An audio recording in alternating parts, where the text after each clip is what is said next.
अस्सलाम वालेकुम। उम्मीद है आप खैरियत से होंगे। जैसा कि हम ब्लॉगिंग सीख रहे हैं और ब्लॉगिंग के अंदर हम बेसिक कंसेप्ट सीख रहे हैं, सही? तो लास्ट टाइम मैंने बात की कि ब्लॉग क्या है और ब्लॉग की इकसाम क्या है, ठीक है? और मैंने बताया कि जैसे ब्लॉग के ऊपर मालूमात चेंज होती है, उसी तरह ब्लॉग की जो है वो किस्म चेंज होती है, ब्लॉग की नीश चेंज होती है, ब्लॉग की कैटेगरी चेंज होती है, सही? यानी कि अगर एक ब्लॉग के ऊपर जो डिजिटल मार्केटिंग के बारे में बात होगी तो वो मार्केटिंग का ब्लॉग होगा या बिजनेस का ब्लॉग होगा। और एक ब्लॉग के ऊपर अगर फैशन की बात होगी तो वो फैशन का ब्लॉग होगा, सही? और इसी तरह नीश और उसके आगे सब निशेज होती हैं, ठीक है? कैटेगरी और उसके आगे सब कैटेगरीज होती हैं, ठीक है? और मैंने आपको बताया कि जैसे फैशन है, फैशन के अंदर कुछ वेबसाइट्स होती हैं जो कि टोपियों के बारे में होती है, कुछ वेबसाइट्स होती हैं जो कि ग्लासेस के बारे में होती हैं, कुछ वेबसाइट्स होती हैं जो कपड़ों के बारे में होती हैं, कुछ वेबसाइट होती हैं जो घड़ियों के बारे में होती हैं और कुछ वेबसाइट जूतों के बारे में होती हैं और जूतों में भी कुछ वेबसाइट शूज़ के बारे में हो सकती हैं, ठीक है?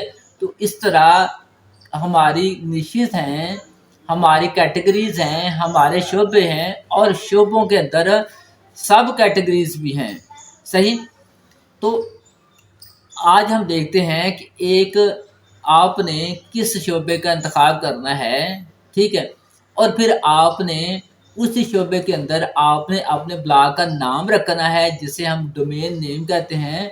फिर आपने होस्टिंग लेने के बाद ब्लॉग को सेटअप करना है और उसके बाद सेटअप करते हुए आपने ब्लॉग के अंदर आपने कैटेगरीज आपने बनानी हैं और फिर जब आर्टिकल लिख कर पब्लिश करने हैं तो उनको आपने कैटेगराइज यानी कि किसी न किसी कैटेगरी के अंदर आपने आर्टिकल को पब्लिश करना है, सही?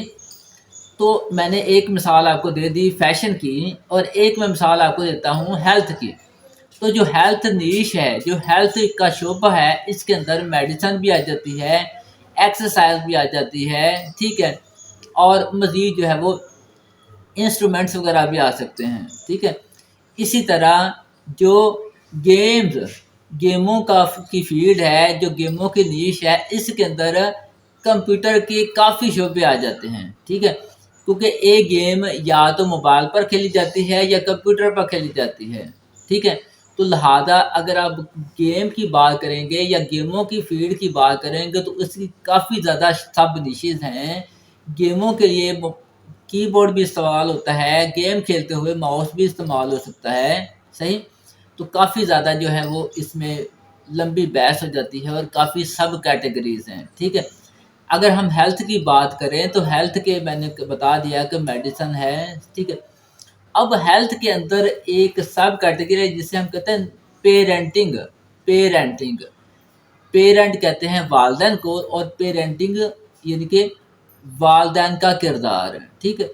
तो हेल्थ की एक सब नीश है जिसे पेरेंटिंग कहते हैं और अगर कोई बंदा हेल्थ की सब कैटेगरी पेरेंटिंग के अंदर जाएगा तो फिर वो अपनी उसका नाम जो रखेगा वो उसी तरह से पेरेंटिंग के पर्सपेक्टिव से कोई मिलता जुलता नाम रखेगा और फिर उस पर जो आर्टिकल लिखेगा वो भी कोई वालदैन की जिम्मेदारियों या वालदैन को का बच्चों को परवरिश के हवाले से कुछ ना कुछ आप लिखेंगे। ये आपने किस तरह से फैसला करना है कि आपने कौन सा ब्लॉग बनाना है और कौन सा नाम रखना है और आगे किस तरह से सब कैटेगरीज आपने बनानी है, सही?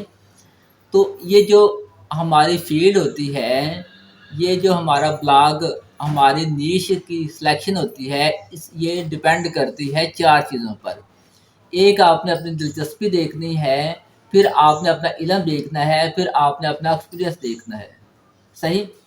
और दिलचस्पी के साथ अगर आपको किसी शोबे के अंदर दिलचस्पी होगी, तजस्सुस होगा, लगन होगी, तो उस शोबे में आप खुशी-खुशी क्या करेंगे, मेहनत कर सकेंगे। कि आपने सब नीश में जाना है, इसे हम कहते हैं मैक्रो नीश, ठीक है?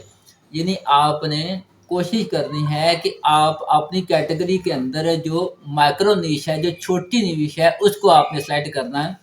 हेल्थ के अंदर मैंने आपको बताया पेरेंटिंग एक माइक्रो नीश है, छोटा شعبہ ہے، سب کیٹیگری ہے، صحیح۔ اور اسی طرح بزنس کے اندر مارکیٹنگ، اور مارکیٹنگ کے اندر ڈیجیٹل مارکیٹنگ جو ہے، ٹھیک ہے، یا کنٹینٹ مارکیٹنگ جو ہے، ٹھیک ہے، یہ سب نیشز ہیں، یہ مائکرو نیشز ہیں۔ تو دو باتیں تو ہو گئی کہ آپ نے سیزنل، ٹھیک ہے، یا ایسی ٹاپک نہیں لینا جو کہ کل کو ختم ہو جائے، اور دوسرا میں نے آپ کو بتایا کہ آپ نے مائکرو نیش میں جانا ہے، سب کیٹیگری میں جانا ہے، اور سب کیٹیگری کے اندر بھی ہم نے دیکھنا ہے کہ کس مائکرو نیش کے اندر کمپٹیشن کم ہے، ٹھیک ہے، یعنی ضرورت زیادہ ہے، گیپ زیادہ ہے، لیکن اس پر لکھا کام کیا ہے، ٹھیک ہے۔ تو اس طرح سے ہمارے کامیاب ہونے کے، ہمارے بلاگ بنانے کے، اور کل کو ہمارے بلاگ کے پروموٹ ہونے کے، اور پھر بلاگ سے ہمیں 4 اقسام کی آمدن کے چانسز بڑھ جائیں گے۔